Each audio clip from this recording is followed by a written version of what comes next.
Welcome to this new episode. Today, I are going to talk about how to deploy a Node.js app.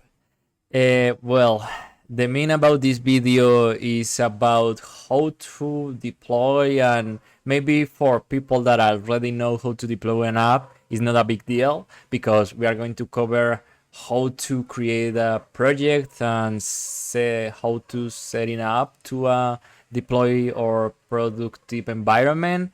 And after that, we are going to move into a remote server, just like that, and start the process and maybe configure the firewall.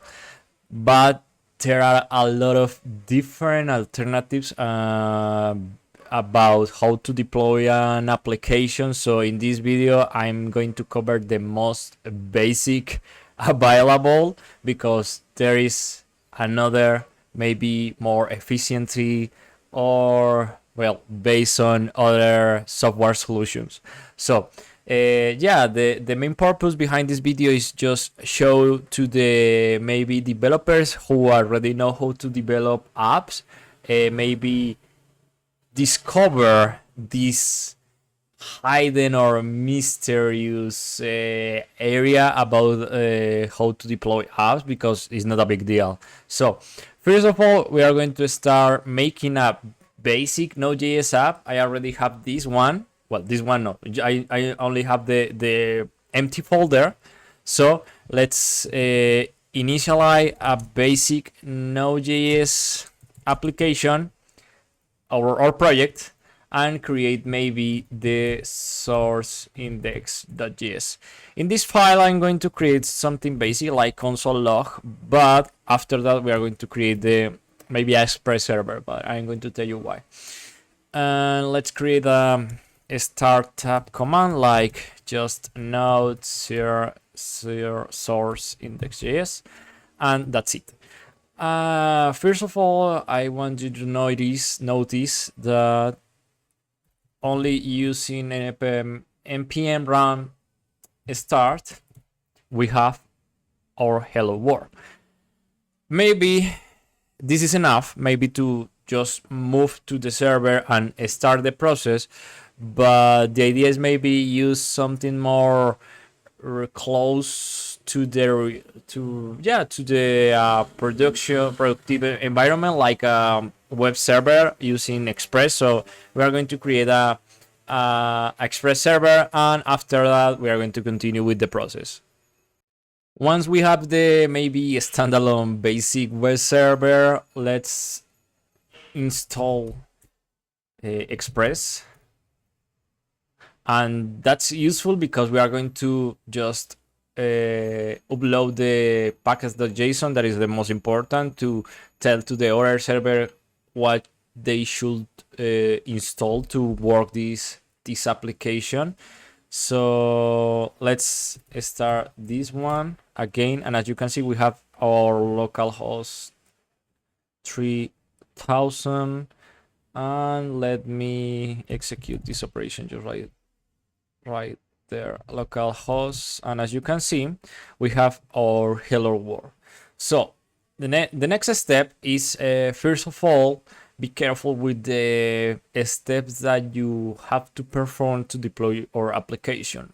Remember that we have to, well, we only have the start command because this is a pretty basic Node.js application, but depending on if you are using Webpack or some bundle tool, or if you're using TypeScript or anything more, you have to be sure that you perform the certain operation before you are going to deploy your server, because if you don't include that steps at the time, once you deploy your application, something will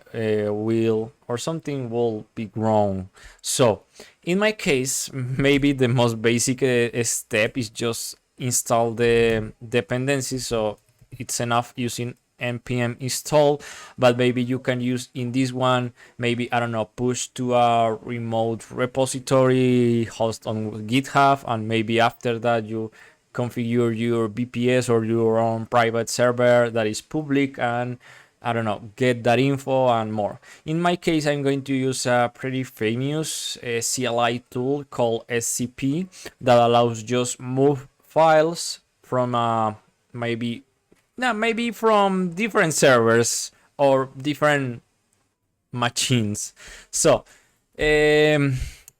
I want to tell you about the dependencies. Dependencies are so important, so I highly recommend you remove this character just right there, because this character means that maybe if tomorrow or the next week a new version coming up, like I don't know, this .2.3 or .22, 23, this is going to change the basic server files, and maybe there will be some incompatibility problem or something like that I don't recommend. So I only recommend that use the standalone version that we have just right there, and use this version from beginning and the end of the project.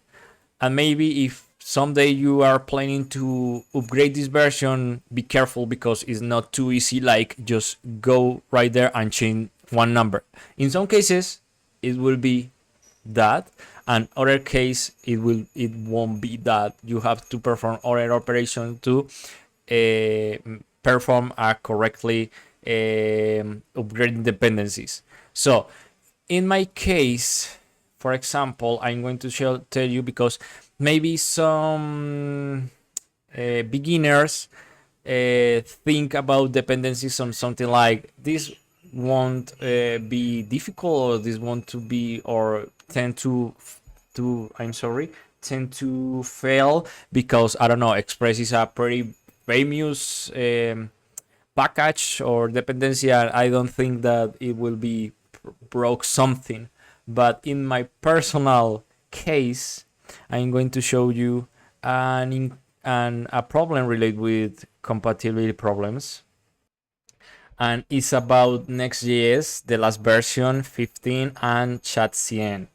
And as you can see, right now, this is pretty recently, 4 days ago, and this thing affect me, because as you can see, I used to Next.js to create my my interface, and also I use ChatCN because ChatCN is a big component library that helps with a lot of standalone components. And as you can see, if you use the last version about Next.js, the 15, that use this dependency about React 19 release candidate, that gives problems using the Radix UI or the icons that ChatCN use. So this is something that is just developed in the last days, maybe looking for, okay, how to solve this problem, execute this command. But it's something that pulls me to maybe use a maybe old version until this will fix just out of the box. So it's something that maybe once you are involved in these scenarios, you notice that dependencies are a big trouble, and that makes sense, because a dependency is something that your project depends. So if some dependency is wrong, your project will be grown. So I highly recommend be careful with the dependency, because in sometimes depends on that dependency, you can execute your own application. So be careful with that. So once we did this in mind, let's continue with the process. So first of all, we have to just bundle or zip this application. So let's create a new script, because I highly recommend something that is save each step that you use or have to do to deploy your application. In my case, I have to bundle or just zip my files, and after that just upload to the server. So in my case, I'm going to call it bundle, for example, and use in this case zip. In this zip, I'm going to use this one, and call the zip file just like deploy.zip. And I also recommend just move the files that you really need. Avoid using dot directly. Better use the explicit meaning, like, I don't know, source index.js, package.log.json is right, and the other one. And once we perform this operation, we remember, okay, to maybe release a new version, I have to bundle my files, and after that upload to the server. And after this script, let's use the following one, and this is about how we are going to deploy this one. So maybe it's not deploy at all, it's just like upload this file. And in my case, I'm going to use ACP. ACP will use SSH to move these files from us to a server. So in my case, I'm going to move the deploy.zip, and I'm going to use my Chryslow username and the server IP address that I don't remember. Let me see. Let me see if I have the. Okay, just right there. And once we have this information, we have to this one and specify the folder where we are going to deploy or just upload this file. So in my case, home Chryslow, and the folder's name is deploy SSH. Deploy SSH. So, and that's it. So let's perform each command or each script. So first of all, bundle. So npm run bundle. We have this one, and maybe well, I am going to perform this because my download rate, my server's download rate is so low, so it takes a lot of time to download node modules. So I'm going to include node modules. It's not common, but in my case I have to, because yeah, my server's download speed is so low. So I'm going to use node modules.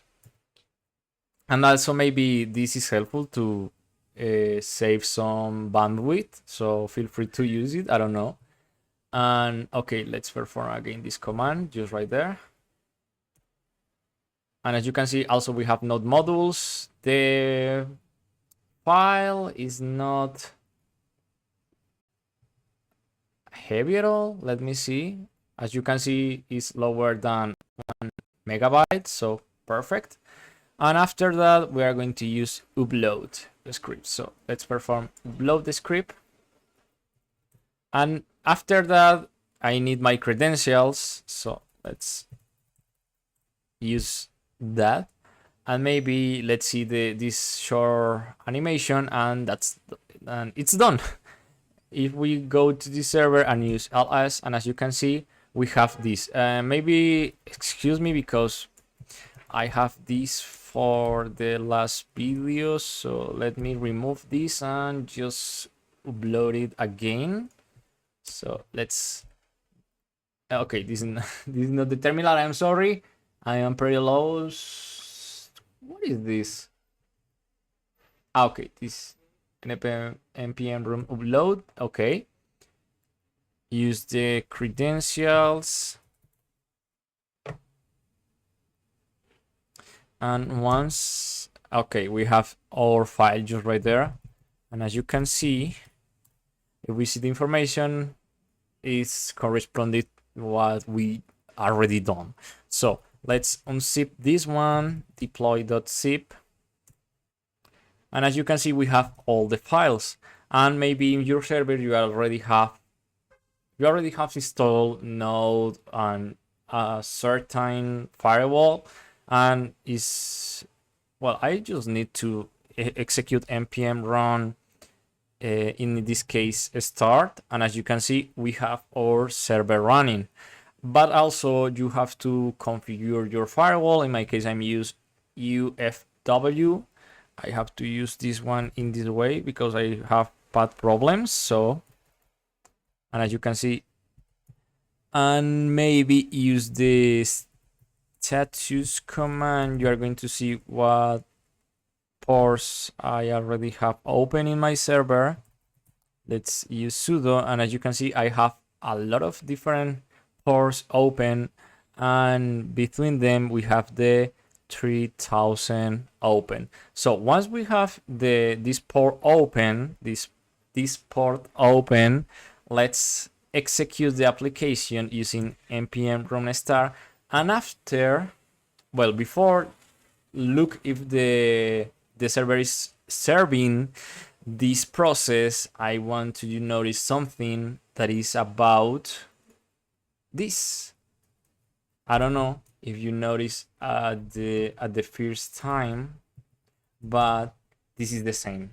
Also, we are running localhost and localhost also in the remote server and in my local environment, because we are talking about the same thing. A VPS or server is the same as a computer, like what I'm using right now, and a computer is also a server. The server is a computer itself. So what is the big deal? Maybe the server allows to configure something additional, but maybe if we let the internet router just on like 20 hours per day, and we have our computer also turned on, and we open our ports depending on our internet provider, we can, well, we have a server, but maybe we are going to spend a lot of energy using that method. That's why we used to buy for us from a server, like, I don't know, $3 per month, and we have all these more easily. So in this case, also we have localhost and localhost in the server, but in the server, once we configure the firewall, as you can see, and go to, I don't know, to execute request, just like that, localhost. This is my machine itself, but also if I use my server IP address that this is this one, and use the same port, and as you can see, we have the same result. The difference is that in my case, I have this working in a remote server, and the server is working all the day and all the week. And in my case, in my computer, I have to, I don't know, turn down my computer at the end of the day, and yeah, it's for pretty obvious reasons.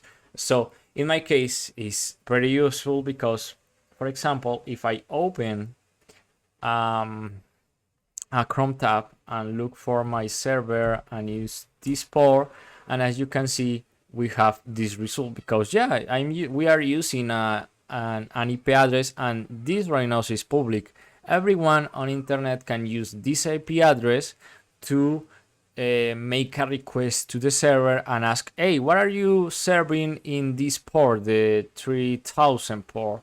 And as you can see, in this case, it's just a hello world app, a pretty basic app. So I hope this video was helpful. Remember about dependencies, how to deploy a server. This is the most basic, but also in the future you can understand how Docker works, or maybe use a remote repository like GitHub using private repositories, and just log in your server and pull the repository. And there's a lot of different ways how to deploy an application, and in this video you see the most basic one. So I hope this video was helpful, and see you in the next time. Bye bye.